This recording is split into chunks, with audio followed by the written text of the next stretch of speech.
In the beginning, people did not take her seriously because she was a woman. She was a salmon swimming upstream. She was not French. She was Muslim. She was a princess.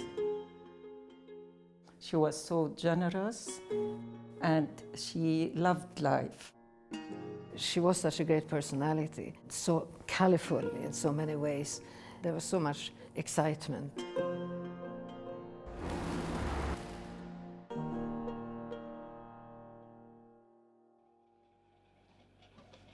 Alors, j'ai écrit mes idées quand je travaillais. Le plus difficile commence. Par où diable peindre? Après l'attaque des directions, il faut avancer, charger de la matière, raffermir, solidifier, avancer ses expressions.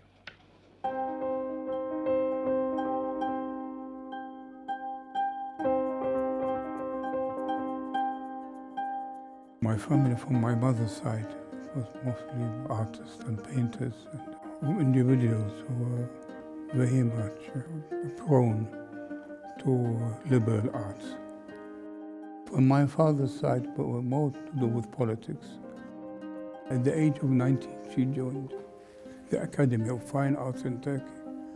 For a young lady in the 20s to join fine arts where she was exposed to models, it was unheard of.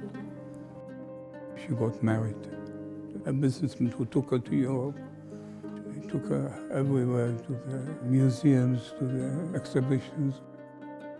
She was very proud of her Turkish background. I think a lot of her ways and manners stemmed from that. But at the same time, she loved France more than anything, I think.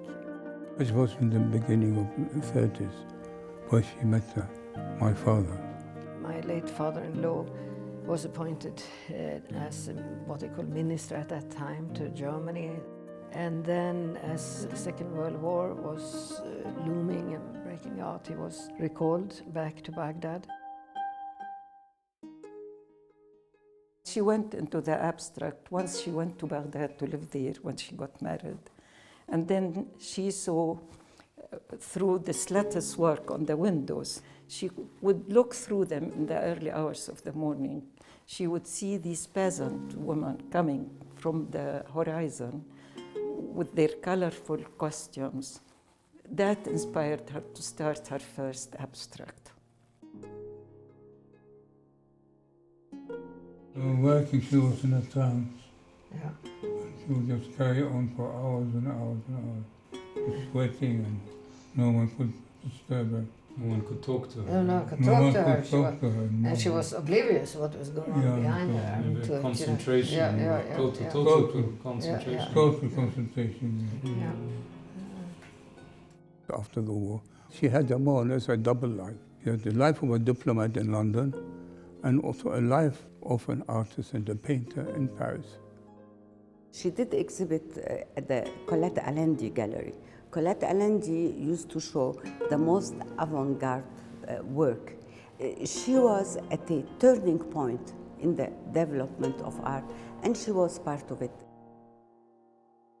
Fahrelnissa Zeid El Hussein, passé à Paris, nous montrer son message, son œuvre qui confine, si j'osais dire, qui est une œuvre de génie.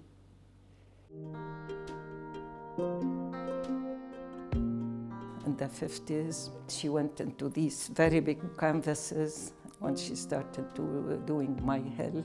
She said she was very depressed.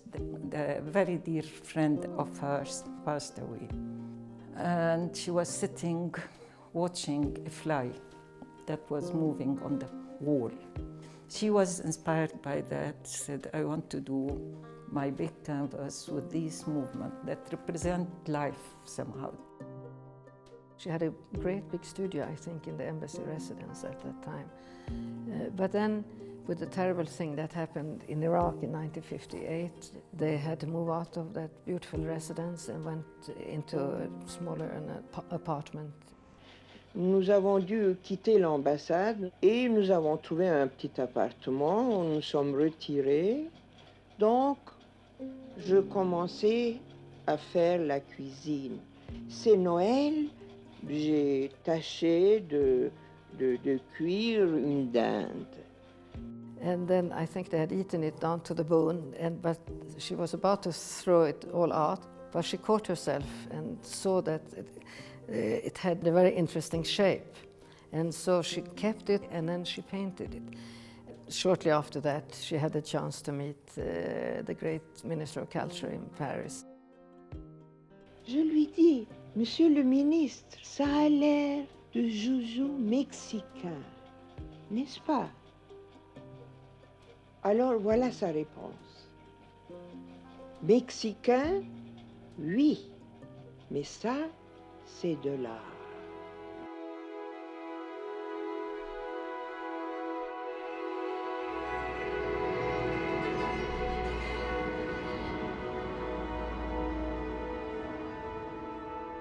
Those last few years in Paris, after my father-in-law passed away, her health was not that great.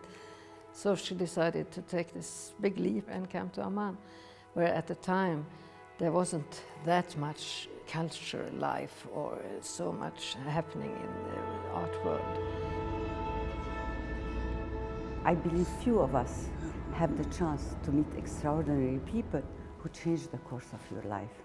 And I was one of those privileged. She chose women who were not trained in art to teach them.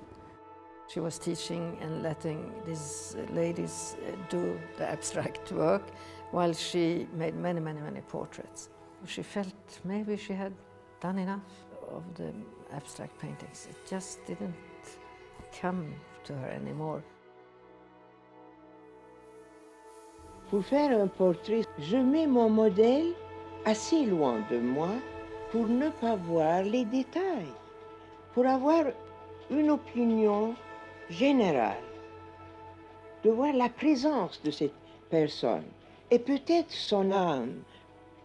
Au fond, je crois qu'il n'y a pas une grande différence entre un portrait et l'abstrait, car on pourrait faire au moins une centaine de figures, chaque fois ce sera différent.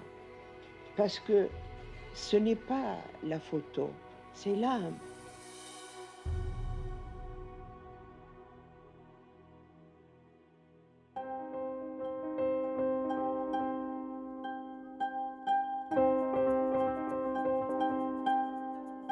Her house was a kind of magic space.